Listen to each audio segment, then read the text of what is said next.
की लालची भाभी। करिश्मा, रेशमा और मनीषा 3 बहनें हैं। उनका एक भाई भी है, मयंक। मयंक अपनी बहनों को बहुत प्यार करता है, लेकिन मयंक की पत्नी सविता इस मामले में मयंक से बिल्कुल ही अलग है।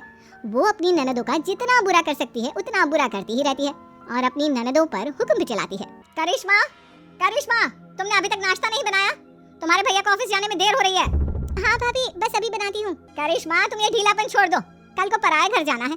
वहाँ अगर तुम इस तरह से काम करोगी तो लोग क्या कहेंगे कि माँ ने और भाभी ने कुछ सिखाया नहीं। और तुम्हारी दोनों बहनें कहाँ हैं? रेशमा मार्केट गई है और मनीषा सो रही है। क्या? सुबह के 8 बज रहे हैं और ये महारानी अभी भी सो रही है? ये कहते हुए सविता अपनी सास दुर्गा देवी के पास जाती है। माँ जी, देख रही हो अपनी बेटियों के तौर तरीके? क्या हुआ बहू, सुबह सुबह क्या कर दिया मेरी बेटियों ने? अरे एक तो अभी उठकर किचन में गई है, दूसरी सुबह सुबह बाहर चली गई और तीसरी अभी तक सो रही है।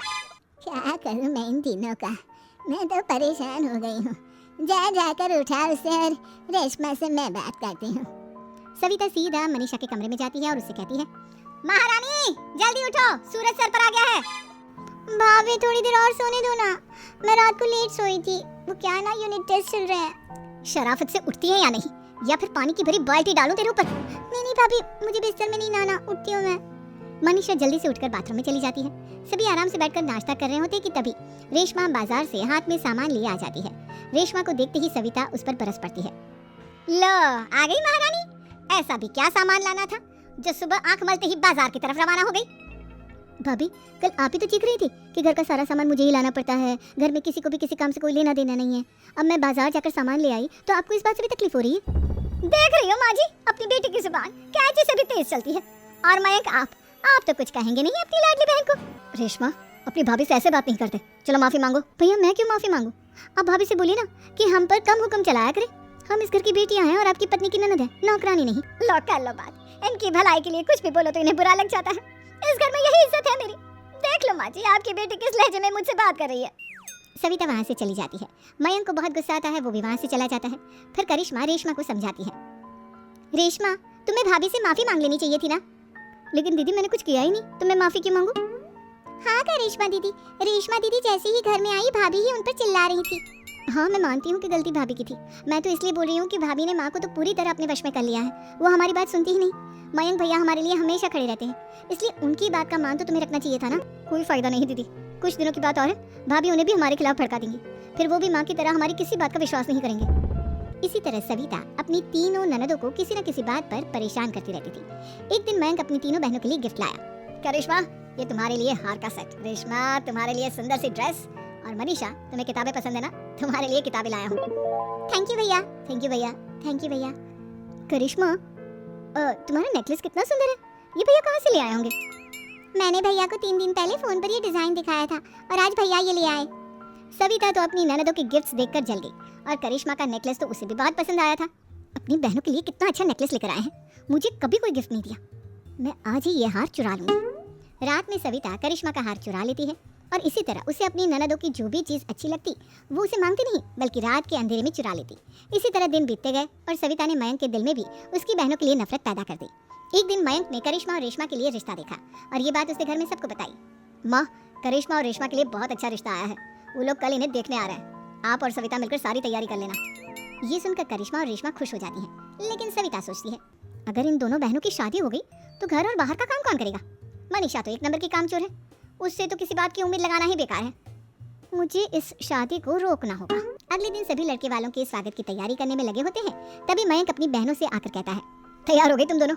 देखो, दोनों लड़के बहुत अच्छे हैं, मैं कोई कसर नहीं छोड़ना चाहता, इसलिए तुम उनके सामने अच्छे से बिहेव करना और अपनी भाभी से लड़ने मत लग जाना। करिश्मा, तुम वो नेकलेस पहन लो ना जो मैं तुम्हारे लिए लाया था। भैया, मैं बहुत देर से वो नेकलेस ढूंढ रही हूँ, लेकिन मुझे मिल ही नहीं रहा। क्या, तुमने नेकलेस खो दिया? तुम्हें पता भी है वो कितना महंगा था, तुम कोई काम ढंग से नहीं कर सकती। मयंक गुस्से में वहाँ से चला जाता है। थोड़ी देर बाद लड़के वाले भी आ जाते हैं। वो दोनों बहनों को पसंद कर लेते हैं और रिश्ता पक्का हो जाता है। लेकिन सविता के दिमाग में तो कुछ और ही खिचड़ी पक रही थी। वो पंडित जी के पास करिश्मा की कुंडली लेकर जाती है और उन्हें पैसे देकर करिश्मा की कुंडली बदलवा देती है। जब लड़के वालों के पास करिश्मा की कुंडली जाती है तो वो दुर्गा को फोन करते हैं। बहन जी, हमने करिश्मा की कुंडली अपने पंडित जी को दिखाई थी। आपकी बेटी की कुंडली नहीं बल्कि दोषों का पिटारा है। देखिए, मैं और मेरे पति इन सब बातों में बहुत विश्वास करते हैं, इसलिए हम आपकी बेटी से अपने बेटे की शादी नहीं करा सकते। इस तरह करिश्मा का रिश्ता टूट जाता है और सभी घर वालों को बहुत दुख होता है। अब कविता सोचती है, चलो करिश्मा का तो रिश्ता टूट गया, अब रेशमा का भी रिश्ता तोड़ना है। क्या करूं क्या करूं। अब सविता आवाज बदलकर किसी अननोन नंबर से रेशमा के होने वाले ससुराल में फोन करती है। हेलो, मैं कौन हूँ कौन नहीं ये आपके लिए जानना जरूरी नहीं, बस इतना सुन लो कि रेशमा का 2 साल से किसी के साथ अफेयर चल रहा है। बस रेशमा का रिश्ता तोड़वाने के लिए सविता का इतना कहना काफी था। अब रेशमा का भी रिश्ता टूट गया। मयंक और दुर्गा देवी ने रेशमा को खूब खरी खोटी सुनाई और उससे बार बार उस लड़के के बारे में पूछने लगे। आप दोनों मुझे क्यों परेशान कर रहे हो? अरे कोई लड़का होगा मेरी लाइफ में तो मैं बताऊंगी ना, जब कोई है ही नहीं तो कहाँ से लाऊं मैं कोई लड़का? तो तेरे होने वाले ससुराल वालों को फोन किसने किया था? माँ मैं नहीं जानती किसने फोन किया था, मैं सच कह रही हूँ। मैं तो पहले ही कह रही थी इसकी लगाम खींच कर रखो, लेकिन मेरी सुनता ही कौन है। आप चुप रहिए भाभी, ये सब आपका ही किया धरा है।